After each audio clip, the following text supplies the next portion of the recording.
Yo, assalamualaikum warahmatullahi wabarakatuh. Jumpa lagi dengan saya Sika Koswara di channel Arsika Desain Konstruksi, channel yang mengupas tuntas dunia arsitektur interior furniture. Di podcast kali ini kita akan kedatangan tamu, yaitu bisa dikatakan mungkin partner kerja ya, yaitu dengan siapa? Kenalin dulu. Oke, nama saya Ira Rianti. Kebetulan Arsika ini klien saya dulu ya. Oke. Jadi gini, kita panggilnya nama aja, perlu bro aja ya, gue dulu aja lah. Boleh. Oke deh. Gini Ra, di podcast kali ini kan kita ada konten yang dimana kita namakan Arsika Tanya. Jadi bagi teman-teman yang ingin bertanya, tolong berikan informasi terkait masalah dunia arsitektur interior furniture. Pembahasan kali ini kira-kira apa yang akan kita bahas nih? Aku bakalan ngasih tahu sih, biar si perusahaan ini dia bisa tersertifikasi dan bisa memperoleh project gitu. Oh, jadi dimanapun. lebih ke sertifikasi ya. Jadi sertifikasi tentang usaha apapun itu, apa hanya spesialis untuk nggak cuma arsitektur, semua kontraktor juga bisa. Semua kontraktor. Jadi artinya konstruksi dan desain teman-teman, atau arsitektur lah ya. Iya. Dan kalau boleh tahu kira-kira apa yang bisa diinformasikan pada teman-teman, langkah-langkah awal apa aja yang perlu disiapkan untuk berarti bisa dikatakan untuk buka perusahaan lah ya. Iya, untuk awal mulanya lah ya, seperti apa gitu. Apa aja kira-kira syaratnya itu? Yang pertama kan perusahaan itu jelas harus udah punya akte ya. Akte. Udah paling semuanya NPWP, NPWP perusahaan, udah punya NIB. Udah tau kan kalau NIB itu gantinya TDP. Jadi TDP kita sudah upgrade menjadi NIB ternyata teman-teman. Sekarang karena memang semuanya itu sudah OSS. OSS ya. Kalau itu OSS itu apa sih? Online System Submission. Oh gitu. Jadi semua udah terintegrasi ke situ semua. Jadi semua serba online teman-teman. Nah. Terus apalagi selain tadi akte NIB, terus apalagi? Akte NIB, terus domisili, ya kan? Itu udah dasar ya. Udah dasar, lalu apalagi? Kelanjutannya si perusahaan itu harus punya SBU dong. SBU dan SUJK kalau tidak salah, ya kan? Sebelum SBU itu harus punya keanggotaan dulu di asosiasi. Baru bisalah dia mempunyai SBU itu. Oh gitu. Itu kalau boleh tahu perbedaannya kenapa harus ada SBU atau SUJK dan tanpa SUJK atau SBU itu keunggulan plus minusnya seperti apa sih? Jadi kalau misalnya si perusahaan itu punya SUJK, dia sangat diuntungkan ya. Soalnya dia kena PPh sama PPN-nya itu cuma 2%. 2%. Nah, kalau udah PKP ya. Kalau sudah PKP. Oke. Keuntungan sama kelebihannya itu tendernya nggak cuma bisa di swasta aja ya. Jadi bisa di pemerintahan juga. Guys ya. Jadi ada kelebihan keuntungannya seperti itu ya. Terus apa lagi? Banyak sih, lebih dikenal orang juga kan. Bisa ikut tender-tender yang besar. Terus juga nggak cuman bisa linknya tuh nggak cuman mulut ke mulut gitu kan. Jadi otak-otak sekarang. Dari mulut ke mulut ke otak-otak. Enggak, maksudnya kita bisa nyari sendiri kan, di LPS banyak tender tuh. Kita bisa ikut yang mana aja gitu, nggak cuman kita bebas memilih karena sudah pemerintahan juga sudah menyediakan ya kan. Linknya jadi lebih luas. Oke. Next, selain SBU SUJK kira-kira apa lagi selain itu? Kan di SBU itu juga ada tenaga ahli, NPWP perusahaan, domisili perusahaan, ya kan, akte perusahaan, terus tadi NIB perusahaan, izin usaha perusahaan, lalu SBU SUJK. Syarat untuk SBU itu sendiri harus punya tenaga ahlinya juga. Oh, namanya apa? SKA. Kalau misalnya kualifikasi perusahaannya kecil, itu dia bisa pakai SKT aja. SKT. Nah, kalau perbedaannya SKA dan SKT itu apa ya? Kalau misalnya SKT itu sertifikat keterampilan. Biasanya sih cuma lulusan SMK. Cuman yang S1 juga SMK ke bawah ya, bukan ke atas ya. SMK ke bawah, Tapi bisa juga S1 dibikin SKT juga bisa. Tergantung kebutuhan si tender biasanya. Oh gitu. Jadi kalau SKA dia minimal D3 apa S1? D3 atau S1 bisa, yang penting dia teknik. Teknik. Kecuali D4 dia nggak bisa. Nggak 4 ya? Emang ada D4 ya? Ada, sarjana sains terapa namanya. Gitu. Kalau zaman dulu masih ada. Oh, sekarang kan udah nggak dulu lagi. Oh iya. Soalnya aku masih nerima sih yang kayak gitu. Oke. Jadi teman-teman perbedaannya SKT dan SKA ya yaitu adalah kalau SKT untuk pendidikan edukasinya di tertingginya STM ya sampai ke bawah. Bahkan mungkin S1 juga bisa ya membuat SKT pengecualian kalau memang dibutuhkan. Nah, kalau untuk SKA itu untuk levelnya ya D3 sampai dengan S1. Itu kalau kualifikasi perusahaannya menengah dia harus sudah pakai itu. Menengah sampai besar dia pasti harus pakai SKA gitu. Oke. Jadi pentingnya sertifikasi itu untuk apa sih sebetulnya? Pentingnya sertifikasi ya kalau misalnya punya perusahaan cuman perusahaan aja jatuhnya apa bener apa abal-abal lah jatuhnya kan. Orang jadi masih secara mandang performa kayak maksudnya gitu, ya. Dipandang klien juga mungkin agak sedikit meragukan kalau memang legalitasnya tidak terpenuhi ya. Iya betul. Terus apa lagi? Bisa survive juga. Jadi pokoknya bisa dapat semua project deh. Yang gitu. Di swasta ataupun di pemerintah. Karena memang itu salah satu syarat atau kategori yang harus kita penuhi sebagai pengusaha, khususnya di arsitektur kontraktor ya, atau kontraktor lah gitu. Kontraktor sendiri sama arsitektur sendiri kan ada dua ya. Ada kontraktor sama konsultan. Oh, gitu. Namanya konstruksi dan konsultan sama kayak Arsika ya. Bagi Arsika kan ada dua coy. Jadi ada konstruksi dan konsultan juga. Kita semuanya lengkap insya Allah, mudah-mudahan. Next, terus gimana? Apa ada yang bisa diinformasikan terkait masalah pengurusannya ribet nggak sih? Terkadang kan orang malas ngurus gitu loh. Nah, kalau ribet, terus biayanya berapa gitu loh. Terus, boleh. Atau boleh juga apakah Ira ini bisa menyiapkan itu semua jadi sehingga si klien ini bisa lebih gampang, lebih simpel gitu atau bagaimana? Justru itu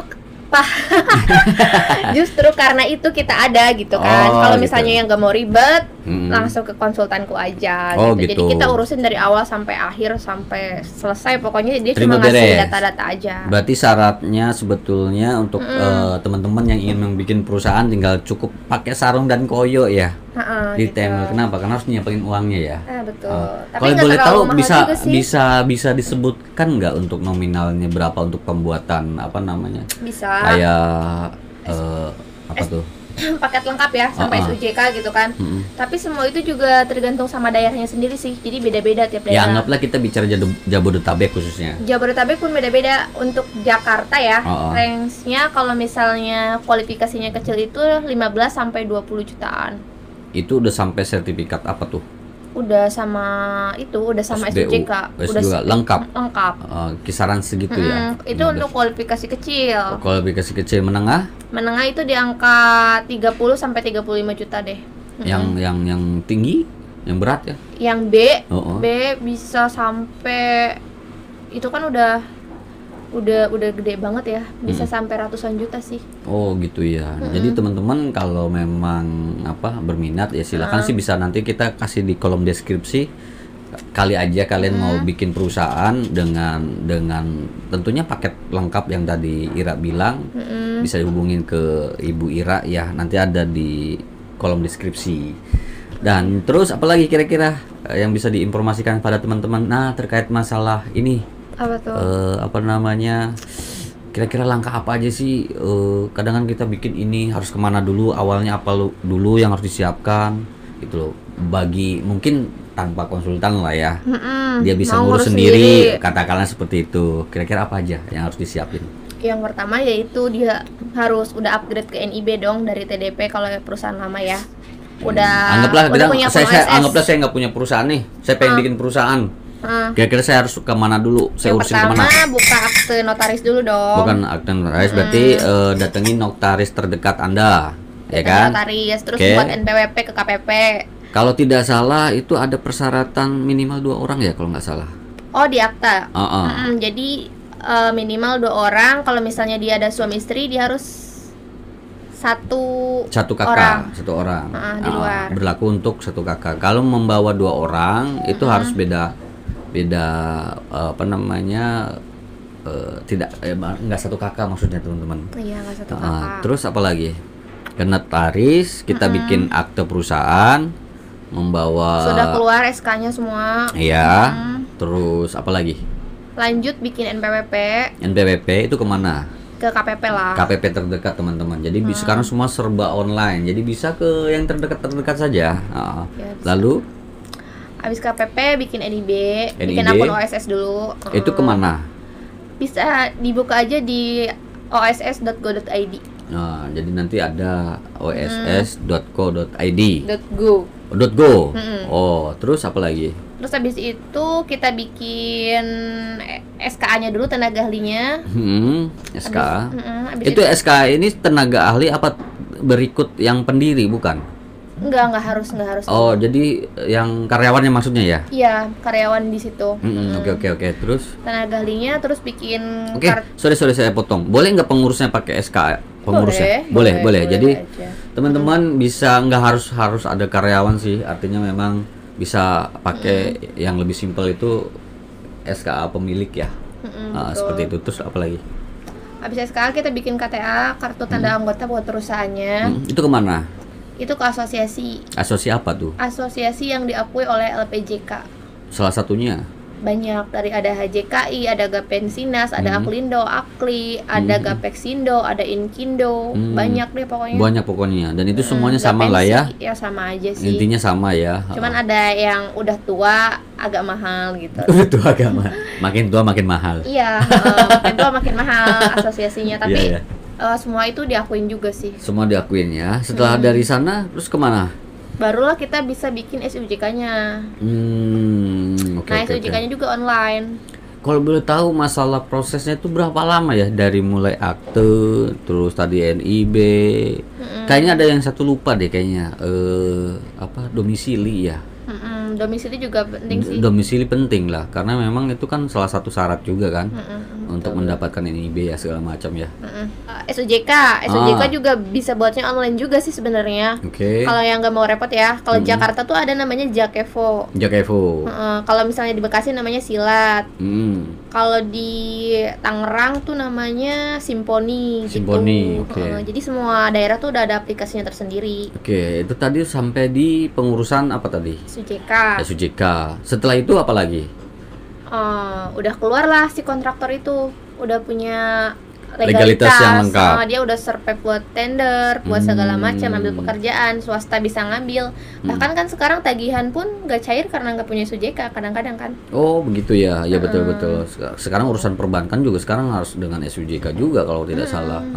Soalnya pernah juga ngalamin masalahnya. Nggak keluar kan nomor rekeningnya. Betul sekali. Jadi itu penting juga ya buat teman-teman yang sebaiknya memang ikutin saran-saran yang coba tadi kita angkat diskusi ini. Dan jangan lupa juga mungkin pasti tentunya juga ada tempat kerja ya. Maksudnya? Ya kan sertifikasi sudah ada, semua sudah lengkap kan, kalau nggak ada tempat kerja juga bohong juga ya. Iyalah. Terus apa lagi? Kalau boleh tahu prosesnya tuh berapa lama memakan waktu itu untuk sampai dengan yang tadi SBU ya SUJK? Kurang lebih 1,5 bulan lah udah selesai. 1,5 bulan sampai selengkap itu ya? Iya. Kalau seandainya perusahaan ini anggaplah kita SUJK SBO-nya menyusul, boleh nggak sih sebetulnya? Bisa nggak sih untuk beraktivitas kegiatan transaksi segala macam? Untuk SBU sama SUJK-nya menyusul gitu? Ya. Mungkin hanya berlaku untuk swasta kayaknya sih ya. Hanya untuk swasta. Kalau pemerintah dia udah nggak mungkin sih ya. Nggak mungkin, karena memang salah satu syarat mutlak teman-teman harus melengkapi surat-surat itu ya, SBU SUJK. Terus apa lagi? Saya jadi keder ini mau menanyain apa lagi? Apalagi ya? Mungkin kalau arsitektur nggak perlu izin-izin yang lainnya ya. Cuman kalau misalnya kontraktor listrik khususnya, dia itu ada izin lain lagi. Apa itu? Ada SBU JPTL. Apa itu ya SBU JPTL? Penunjang tenaga listrik sih intinya, yang dikeluarin sama SDM. Itu pasti ada SKUP Migas dan masih banyak lagi. Kalau misalnya kontraktor lain ya. Mungkin arsitektur nggak terlalu sih. Kalau konsultan nggak terlalu banyak ya. Nggak terlalu banyak. Cukup sampai situ aja udah bisa. Udah bisa. Oke lah secara ini. Dan apalagi tuh Ira, saya bingung, saya nggak, karena memang jujur saja teman-teman untuk sertifikasi ini saya kurang begitu memahami. Jadi mungkin Mbak Ira ini bisa membantu memberikan ancang-ancang lah kasarnya gitu, apa yang harus disiapkan, Yang jelas sih tadi kayak KTP, kartu keluarga. Oh jelas. Itu kan. Untuk bikin akun OSS-nya itu harus ada kakak, KTP sama NPWP salah satu dari yang ada di akte. Nah, jadi ya itu kan belum disebutkan tadi. Harusnya kan itu langkah awal sebetulnya. Ya, langkah awalnya buat bikin akun itu sih kalau untuk OSS-nya sendiri gitu. Next, apalagi teman-teman yang bagi teman-teman yang ingin bertanya terkait seputar dunia arsitektur interior furniture, silakan berikan komentar di bawah ya. Bagi teman-teman juga yang ingin bertanya seputar itu, ya silakan memberikan komentar sebanyak mungkin lah. Dan buat teman-teman yang komentar pertama langsung saja dicantumkan alamat alamat rumahnya ya. Kita akan beri bingkisannya itu mungkin kalau tidak topi Arsika ya mungkin kaos Arsika ya atau baju Arsika. Warahmatullahi wabarakatuh. Selamat sore, terima kasih buat Bang Sika sama Arsika Desain. Baju giveaway-nya bagus dan adem. Dan jangan lupa sering-sering buat Bang Sika giveaway bajunya, dan sukses selalu buat Arsika Desain. Terima kasih. Mantap. Lalu apalagi Kang? Mbak Apalagi ya? Udah cukup belum? Ya, ada tergantung ada informasi yang perlu diinformasikan kepada teman-teman untuk bagi pengusaha-pengusaha muda. Ya, bagi pengusaha-pengusaha muda, cepet-cepetan deh bikin sertifikasinya biar bisa siap tarung gitu kan. Oke, itu aja sih. Nah, itu aja. Begitu aja.